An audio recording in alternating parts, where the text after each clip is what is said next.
دعنا نبدأ من النهاية، وهو وجودك هنا في المملكة. ما الذي أثمرت عنه زيارتكم إلى المملكة؟ ما هي النتائج؟ حياكم الله. أولا أشكرك كثيرا على المقدمة الطويلة والتي يعني أعطيتني وأعطيت المقاومة أكثر مما نستحق، لكن أعرف أنك من يعني محب، وليست كلمات من اللسان فقط، وإنما نابعة من القلب. نعم. ونتقبلها طبعا. زيارتنا هنا أستاذنا الكريم ومشاهدينك الأفاضل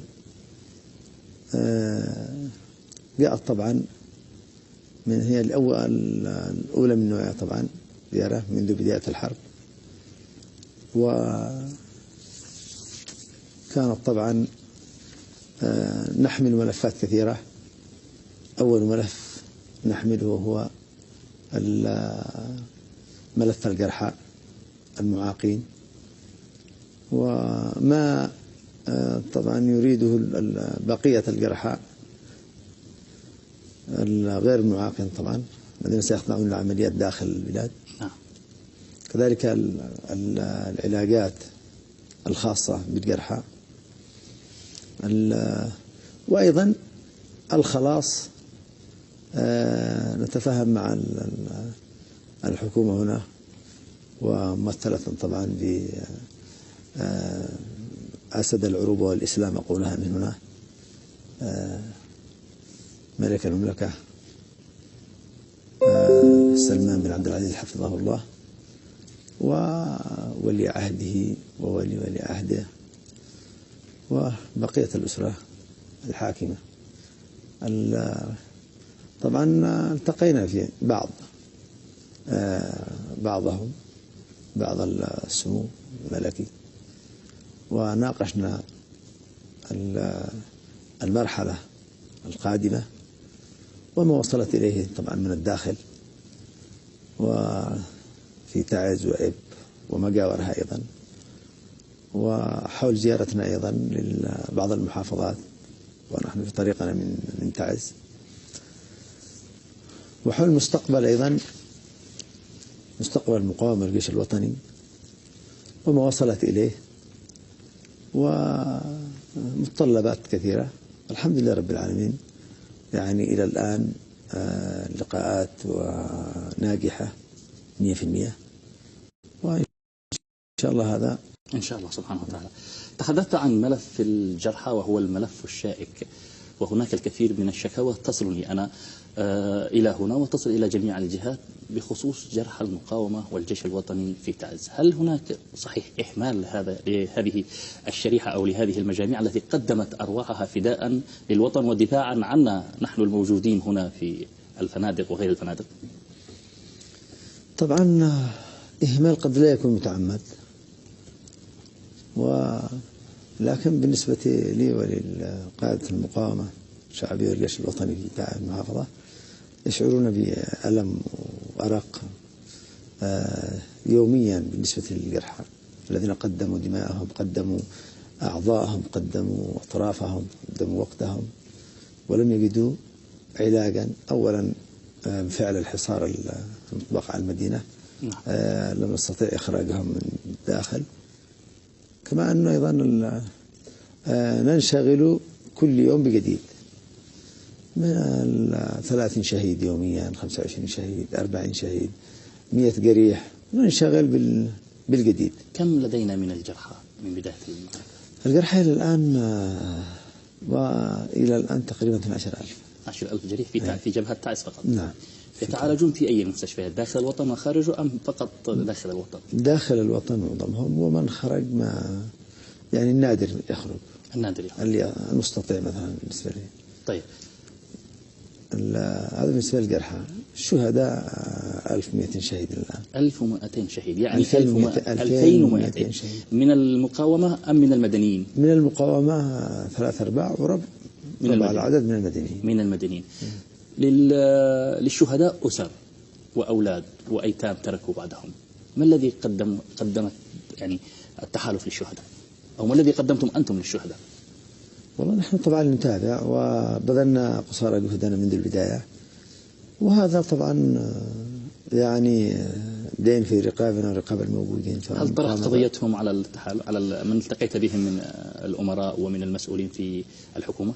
نعم طرحتها على المسؤولين، وكان أيضا آخر يوم أطرحها على الأخ نائب رئيس الجمهورية نائب القائد العام للقوات المسلحة، وسنطرحها إن شاء الله غدا لقاءنا مع الأخ الرئيس الشرعي رئيس الجمهورية اليمنية عبد الرب منصور حدي. نعم إن شاء الله سبحانه وتعالى. ليس هناك غيره طبعا أنت هنا تريد أن تؤكد أنه لا شرعية لأحد غير الذي اختاره الشعب. نعم. الرئيس، علاقتك بالرئيس أثناء المعركة، كنت دائما ما أسألك هذا السؤال عبر الهاتف. علاقتنا طيبة طبعا، وهناك من يقول يعني هناك من حمل القلم وامتشقه في نوع من شق الصف ما بين القيادة والمقاومة في الميدان. هل هناك انشقاق؟ لا يمكن، وليس هناك داعي للانشقاق ولا أيضا مبرر. يعني هذه فقط مجرد أقلام تحاول أن تصطاد وتحاول أن تعكر الأجواء. أقلام المخلوع والمعتوه. أقلام المخلوع والمعتوه. التقيت اليوم وقبل ذلك التقيت بنائب رئيس الجمهورية نائب القائد الأعلى للقوات المسلحة الفريق الركن علي محسن صالح الأحمر. كيف كان اللقاء؟ الحقيقة قبل أمس كان اللقاء ممتع يعني، واليوم كذلك. كان لقاء مبدع ومؤثر أيضا. ومؤثر جدا، تأثرت أنا به كثيرا. ما صدقت أنه التقينا، يعني كنا نتواصل في التلفون أيام يعني ولعلنا نلتقي بعد ساعات حتى من الاتصال. الحمد لله بعد سنة التقينا، والرجل يحمل نفسية طيبة، والرجل الوحيد المؤثر في اليمن أعتقد. ولذلك ما أن ترك في 2011 ترك المخلوع، انتهى المخلوع نهائيا من السلطة، كان عائش. فالحمد لله رب العالمين، نسأل الله سبحانه وتعالى له التوفيق. طرحت له موضوع الشهداء والجرحى ما بقي من كما الذي وعد به. وعد بأشياء كثيرة جدا بإذن الله سبحانه إن شاء الله تعالى. بإذن الله سبحانه وتعالى. الدعم، دائما ما نتحدث أن جبهة تعز ينقصها الدعم، ونحن اليوم نشهد معركة طاحنة في كل الجبهات تقريبا في تعز، وخاصة في المنطقة الغربية. وهنا عندي أخبار أن الشباب حققوا تقدما في الجبهة الغربية بقيادة عبد حمود الصغير رفيقك في الميدان. هل هناك بصيص أمل أن يصلكم الدعم الذي تستحقون لإكمال فك الحصار وتحرير تعز والانتقال لتحرير من يريدون أيضا أن يحرروا أنفسهم من الداخل في المحافظات المجاورة لكم؟ لا أريد أن أبيح الأسماء يعني. الحقيقة الشباب من الفجر أبلوا بلاء حسنا وتقدموا باتجاه السمن والصابون تحت اللواء 35، ثم أيضا في حدائق الصالح والمقبابة ومناطق كثيرة الآن تحققت باتجاه الربيعي. وهناك أيضا تقدم في بعض المحاور الأخرى. فإن شاء الله تعالى ولو وجد الدعم لرأيت أسود الحالمة قد وصلوا إلى إب في أيام قلائل. نعم. السؤال مرة أخرى، التقيت بالعديد من المسؤولين والأمراء ورجال الأعمال وغيرهم هنا في المملكة. ماذا عن الدعم؟ الحقيقة نحن ولا تحاول أن تكون دبلوماسي، أنت رجل عسكري. قل لي، هل هناك وعود أن الدعم سيصل؟ لأن الرجال في الجبهة ينتظرون هذه الكلمة، وهم على أمل منذ أن غادرت أرض المعركة، يعيشون على أمل أن تعود محملا بما ينقذهم من قصف أولئك البربر. أبشرك وأبشر سامعك، أبشر جبهات القتال في تعز وفي غيرها، أننا تكلمنا طبعا كلامنا بالنسبة للدعم هو مع المسؤولين يعني ذوي العلاقة في هذا الشأن. وبدأت طيران الإنزال منذ فجر اليوم. الله أكبر. وتوالى إن شاء الله تعالى. وتحمس طبعا عندما عرفوا بأن هناك إنزال، تحمس الشباب وتحركوا مباشرة قبل أن يأتي ولذلك التهبت الجبهة. نعم، قبل أن يأتي السلاح، على أساس أنه يقولون سنصرف الموجود ثم نعم سيأتي المدد. أيوة المدد في طريقة. هذا بالنسبة لله. فلم نطرح موضوع الدعم كذا يعني جانبا أو بالتجار. نعم، فقط مع المسؤولين مع المسؤولين إن شاء الله تعالى. وأنت تغادر تعز تحت وقع القصف وأزيز الرصاص وسقوط القتلى والجرحى أمام عينيك، من أبنائك، من رفاقك، من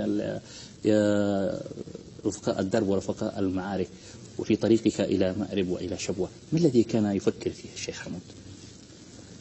الحقيقة ذهبنا إلى أولا لفك لسلوك الطريق الكبيرة والبعيدة والصعبة والمليئة بالمخاطر كما كانوا يسمونها الآخرين. وأنا لأول مرة طبعا أزور المأرب وأزور الجوف، أزور مملكة سبأ. فوصلت فعلا وجدتهم ملوك، وليس يعني كنت أضحك على الأخ الصلاحي عندما يقول ملوك سبأ هنا جنب حمود، هنا جنب حمود. أيوة. فوجدت فعلا أتكلم يعني لم يعطيهم حقا طبعا، وإنما هو الذي بدأ. فوجدت فعلا ملوك.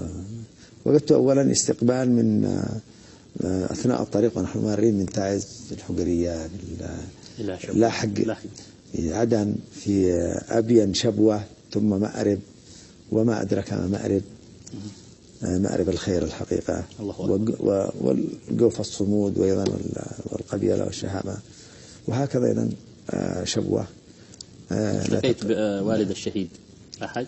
أول ما وصلت هناك تقطعوا علينا، وجيت قد السفر والعزومات والكذا. سبحان الله العظيم الرجل الصالح ده وأولاده وأولاد أولاده ما شاء الله. وانتقلت ثم وأجا هنا في صحراء مأرب. نعم. عشرات الأطقم مدققة بالأسلحة والناس والرجال والدامل فكان سبحان الله العظيم لا أتوقع، لأن علي عبد الله صالح قال مأرب والجوف هذولا يعني ايش متخطين، هذول يأخذوا أراضي الناس في صنعاء في كذا، قطاع طرق وقاتلوا ونهابين وفجروا كهرباء وهم ملوك كما قلت. خلونا ايش يعني، قلنا خلاص اللهم مأرب والجوف لا نريد. فوجدت أنا أشياء ما حبيتش. عندما دعيت له هنا قلت ما أدخلش أنا الرياض. هذا مملكة السبع، حبي لله بقدر ما كان وخاصة عندما جاء الزائرون. يعني تصور سلمنا في 3 أيام على أكثر من 20,000 من الرجال والمقاتلين. كنا ذهبنا إلى شبوة إلى الجوف، فوجدنا الشيخ أمين العكيمي، وجدنا المحافظ، وجدنا قائد المنطقة حسن أبكر، والشيخ حسن أبكر هنا طبعا. هنا كمان. نعم. فكان أراد أن يأتي إلى تعز، قلنا له سأتي أنا إليه. أعجبني واحد قال لي ماذا أعطوك في مأرب والجوف؟ قنابل ودبابات مدافع ما في شيء. قلت له أنت منتظر سيأتي بالزهور والورود، بكتيوشا، بمدفع، بعشرة، بكذا. يعني وجدت ضالتك في مأرب؟ وجدت ضالتي. الواحد يقدم المدفع والكتيوشا مع السيارة. الله أكبر. ففي أشياء كثيرة جدا، والحمد لله رب العالمين. أنا منتظر أيضا كانت زيارتي أنه في عندنا من ربعنا من أهلنا في تعز 10,000 مقاتل موجودين في مأرب والجوف وشبوة ما شاء الله. فكان يهددنا دائما أن يتركوا ويأتوا إلينا. فجيت أولا قلنا نثبتهم أولا كلها. أيوة. بس طلبنا منهم إيش؟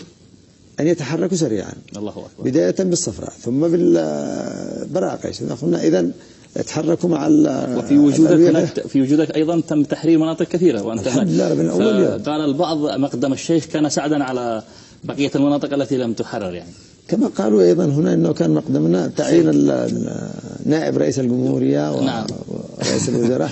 طيب. قلنا سبحان الله. رفيقك وأحد الأبطال الموجودين في الميدان الذي نكن لهم كل الاحترام والتقدير، الذين تجاوزوا كل حدود الجغرافيا وأيديولوجيات أساسا ومصطلحات المنظرين على صفحات الفيسبوك والمواقع الإلكترونية والصحافة، وجاء إلى تعز مع رجاله ليقف إلى جوار الشيخ حمود السعيد المخلافي في دفع هذا العدوان الفارسي المجوسي وفك الحصار وإعادة هؤلاء القتلة إلى أوكارهم وكهوفهم التي خرجوا منها. شيخ عدنان رزيق أحد قادة المقاومة في محافظة تعز، السلام عليكم.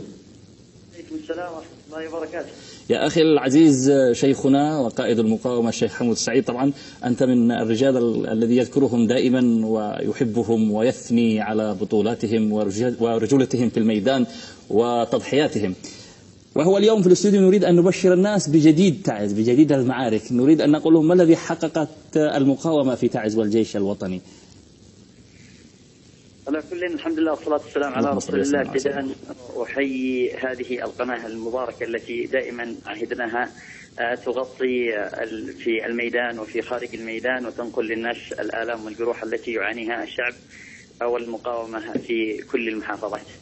وأحيي شيخنا المبارك القائد الذي دائما شعاره اتبعوني ولا يقول تقدموا، فيتقدم الصفوف، وهو قائدنا المبارك الشيخ حمود المخلافي الذي هو حقيقة قائد في الخنادق لا في الفنادق، والذي إن ذهب بذاته ونفسه وخرج عن محافظة تعز فقد تربى آلاف النسخ التي تحمل نفس هذه الروح العظيمة المقاومة، وهم كلهم حمود في هذه البلدة المقاومة. وأنا أعتز وأفتخر أني جندي من جنود هذا القائد المبارك في هذا الميدان. وحقيقة ذكره لنا كثيرا في هذا الشيء لا يستغرب من معدنه كما يقال.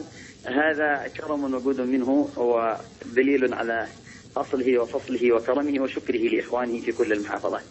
أما جديد الميدان فالميدان بفضل الله سبحانه وتعالى من نصر إلى نصر ومن تقدم إلى تقدم.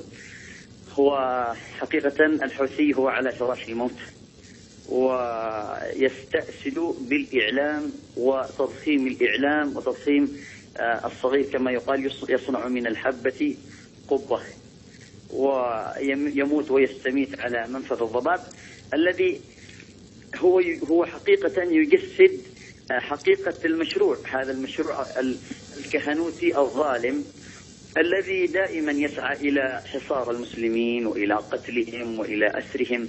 ولذلك هو يظن أنه يمثل له مكسبا سياسيا أو مكسبا عسكريا، بل هو يمثل لنا أننا نظهر أخلاق هذه الدعوة، أخلاق هذه العصابة الظالمة الآثمة التي تسعى إلى قتل وتسعى إلى حصار وتسعى إلى إبادة مئات الآلاف إذا لم يكونوا ملايين من المسلمين.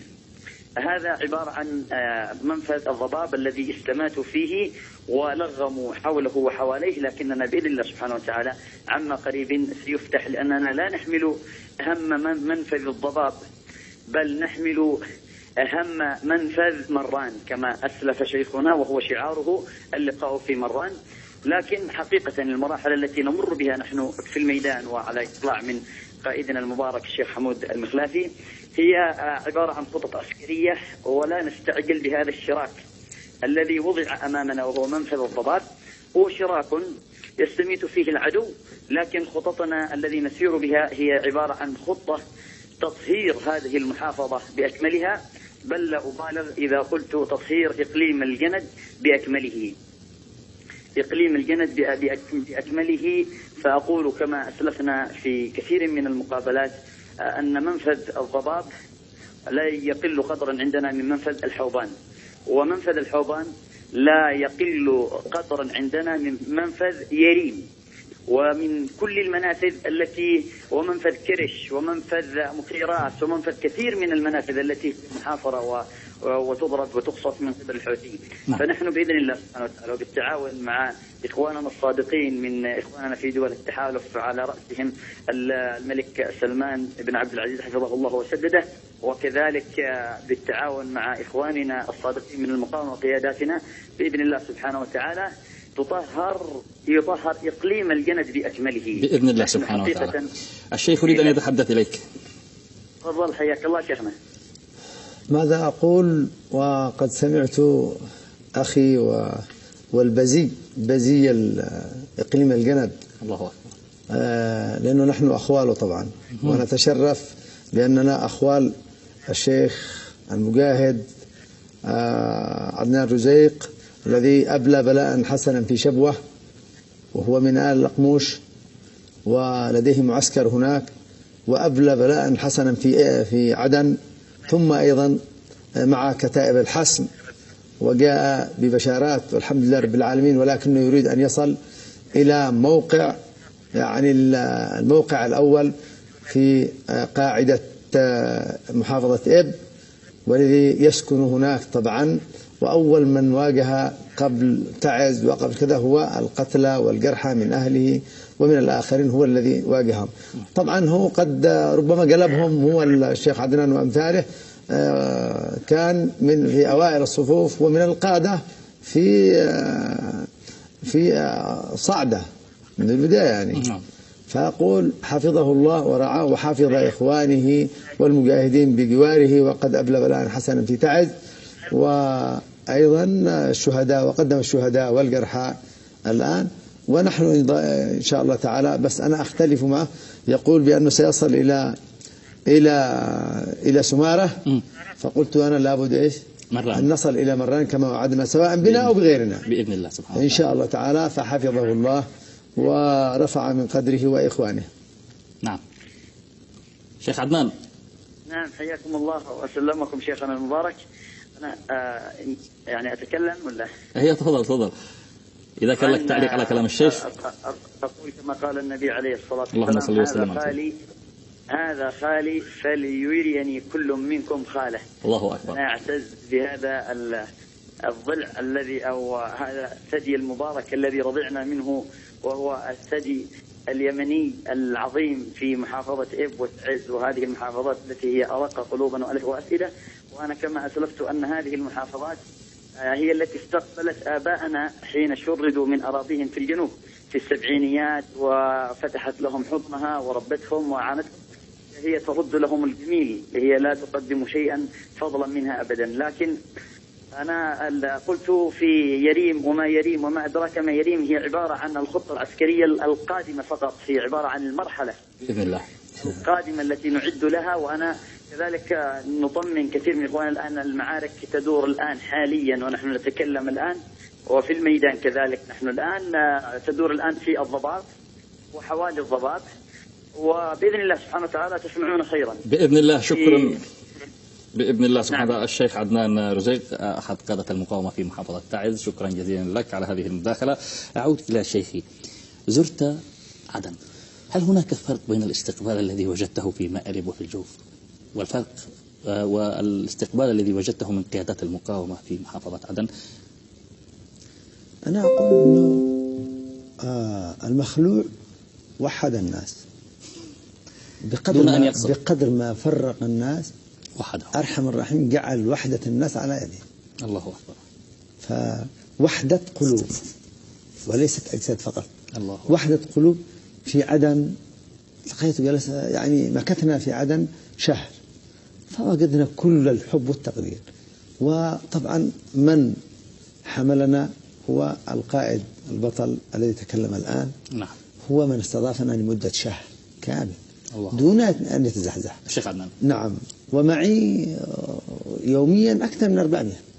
الله أكبر. من الأكل كذا، سبحان الله العظيم الكرم، حتى ظننت أنه إذا واحد آخر ممكن إيش يقول. فأنا أقصد أنه وبعدها أخذنا وقلنا ما بقي لك يلا الله في تعز. فأنا أقول أنه لا فرق رغم مدنية